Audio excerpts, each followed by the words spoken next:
গাইয়া বলো, গ্রামের মানুষ বলো, যাই বলো না কেন, পান্তা খাওয়ার পর যে মনের মধ্যে শান্তিটা আসে না, চুমু খেয়েও অত শান্তি নেই কাউকে। সমস্ত নেশার জিনিস একদিকে, কিন্তু পান্তা ভাত খাওয়ার পরে যে ঘুমটা দেয় না ভাই, তোমাকে স্বপ্নের জগতে নিয়ে গিয়ে সেখানকার রাজা বানিয়ে দেবে। ওই যে বাসি ভাতটাকে চটকে লঙ্কা, লেবু, পেঁয়াজ, সর্ষের তেল, উফ, মুখ দিয়ে জল পড়ছে আমার। কালকে রাতের ভাত যেটা মানুষ ভাবে ফেলে দেবে, তাকে ভালোবেসে আবার কিন্তু খাওয়ার উপযুক্ত করা হয়। পান্তা মানুষকে ভালোবাসতে শিখিয়েছে যে কোনো কিছু ফেলে দাও, ওটা সলিউশন না।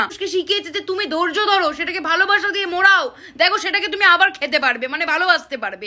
মুখের মধ্যে দেওয়া মাত্রই স্বর্গসুখ। খাওয়ার পরে পৃথিবীটা কত শান্ত হয়ে যায়, চারিদিকটা যেন চুপচাপ, সবাইকে যেন খুব ভাল লাগছে। হিংসা, মারামারি, যুদ্ধ কমিয়ে দেয় পান্তা। সবার সঙ্গে পাত পেরে বসে পান্তা খাওয়ার যে কি মজা রে ভগবান।